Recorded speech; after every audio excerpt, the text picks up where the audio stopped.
తగలబెట్టండి sir Niranjan గారు.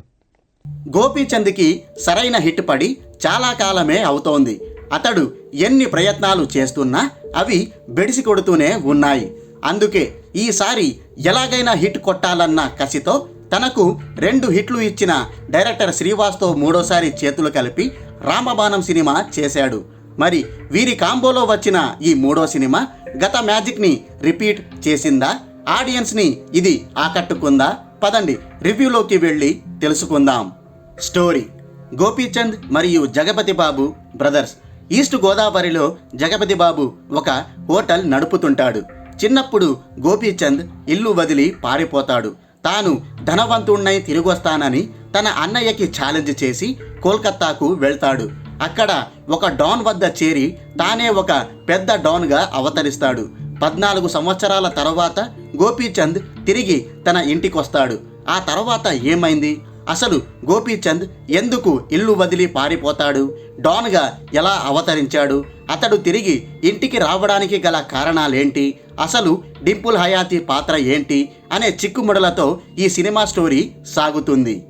Analysis: ఇది ఒక రొటీన్ ఫ్యామిలీ ఎంటర్టైనర్. సమస్యల్లో ఉన్న తన ఫ్యామిలీని కాపాడుకోవడం కోసం హీరో చేసే ప్రయత్నాల నేపథ్యంతో ఈ సినిమా రూపొందింది. ఇలాంటి స్టోరీలతో గతంలో కొన్ని వందల సినిమాలు వచ్చాయి. ఈ మధ్య కూడా వస్తూనే ఉన్నాయి. అయితే కొందరు డైరెక్టర్లు ఆ రొటీన్ స్టోరీలను డిఫరెంట్గా ప్రజెంట్ చేసి ఆడియన్స్కి సరికొత్త అనుభూతిని ఇస్తున్నారు. ఒకే టెంప్లెట్లో సినిమాని నడిపించకుండా విభిన్నమైన ట్రీట్మెంట్ ఇచ్చి ప్రేక్షకులను ఆకట్టుకోవడానికి ప్రయత్నిస్తున్నారు. కానీ డైరెక్టర్ శ్రీవాస్ మాత్రం అలాంటి ప్రయత్నం చేయలేదు. రొటీన్ టెంప్లెట్లోనే ఈ రామబాణాన్ని తీర్చిదిద్ది ప్రేక్షకుల సహనానికి పరీక్ష పెట్టాడు. రొటీన్ రొడ్డకొట్టుడు ట్రీట్మెంటుతో చిర్రెత్తుకొచ్చేలా చేశాడు. ఫ్రెష్నెస్ అనేది ఎక్కడా కనిపించదు. ఊహించదగ్గ లెవెల్లోనే కథనం సాగుతుంది. అవుట్డేటెడ్ కంటెంట్తో పాటు స్క్రీన్ ప్లే కూడా చాలా ల్యాగ్ ఉంటుంది. కథతో సంబంధం లేని అనవసరమైన సన్నివేశాలు చాలా ఇరికించేశారు. ఫస్ట్ హాఫ్ కాస్త వేగంగా నడిచినా కొత్తదనం లేకపోవడంతో ప్రేక్షకులు నీరసించిపోతారు. ఇక సెకండ్ హాఫ్ అయితే మరీ స్లోగా నత్తనడకన సాగుతుంది. ఇంకెప్పుడు అయిపోతుందిరా బాబు ఈ సినిమా అంటూ అసహనానికి ప్రేక్షకులు గురవుతారు. దీన్ని బట్టి మీరే అర్థం చేసుకోండి ఈ సినిమా ఏ లెవెల్ కళాఖండమో. ఇందులో ప్లస్ పాయింట్స్ ఏమైనా ఉన్నాయంటే అది హీరో క్యారెక్టరైజేషన్, యాక్షన్ సీన్స్ అంతే.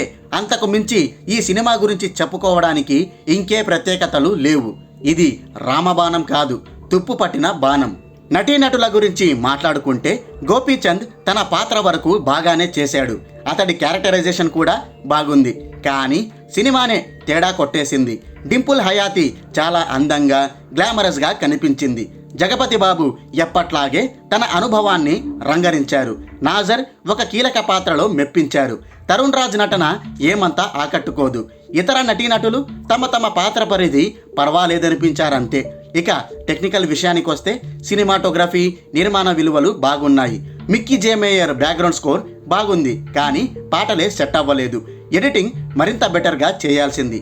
ఫైనల్గా డైరెక్టర్ శ్రీవాస్ విషయానికి వస్తే అతడు చాలా అప్డేట్ అవ్వాలి.